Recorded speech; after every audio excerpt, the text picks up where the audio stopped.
Welcome back to me on Jurassic World Evolution 2. In my comments I had a few people asking how I made the bridge that is just behind the Spinosaurus enclosure on the community park map.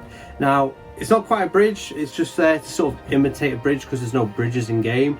And I don't know who to put the credits to because I don't know who originally made it or showed it off. At the beginning of last year I saw someone put a Facebook post out on one of the Jurassic World Evolution groups on Facebook and showing off this bridge, and I just copied that and I've used it ever since because I really like the way it looks. So this is how I do it, and my camera is blocking my side bits. I should probably thought about that before doing this. Oh well. Right, so we'll do a simple Jurassic Park one. Right, do it like this. We're going to put down the normal path because the concrete path does kind of help add to that effect. This is where the water's going to cross through, so we'll switch it to concrete just to keep it does look better when you keep the path straight where you want the water bridge to be, in the sense, or the water to go on the bridge to be around.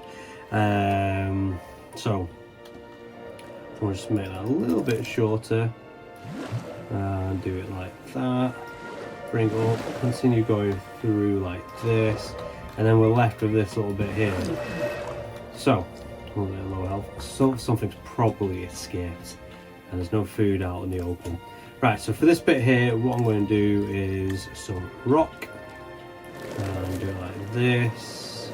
This is the bigger rock, and I'm going to use a little rock and sort of dab it out, just to add a bit more texture to it all. I'll do it about there.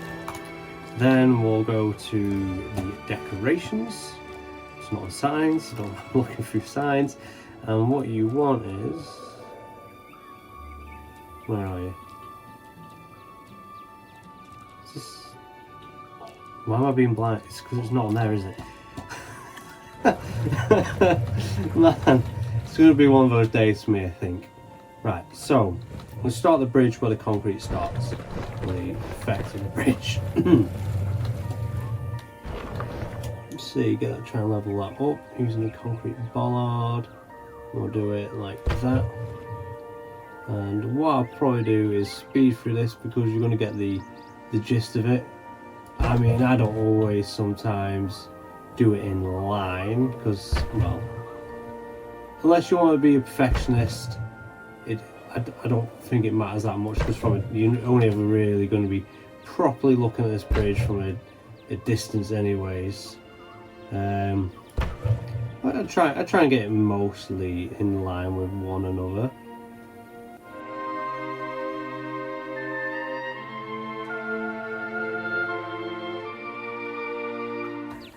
Right, so we're back now. We've got the main part of the bridge done. The next stage is what I do is add rocks around, so it looks like it's been built up and the bridge is sort of on top of the water and the water can go through. Obviously there's no way of showing that, so we hide it with rocks and the water goes through the rocks essentially.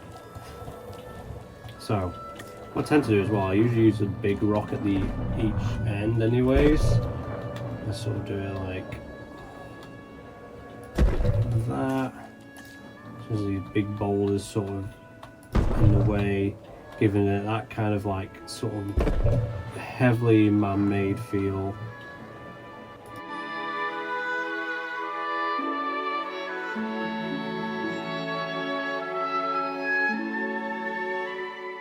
So now that we've got the rocks on there, the plan is to sort of like where there's a bit of greenery knocking about, put some more rock paint down, just so it fleshes out a little bit, so it's not too, and just sort of adds to it really.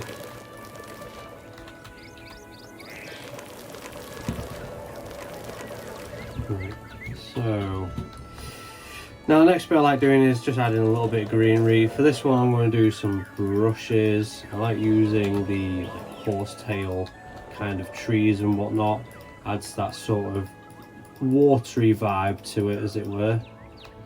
But you can make it like pretty decorative bushes and bushes, plants. My words aren't really on point today.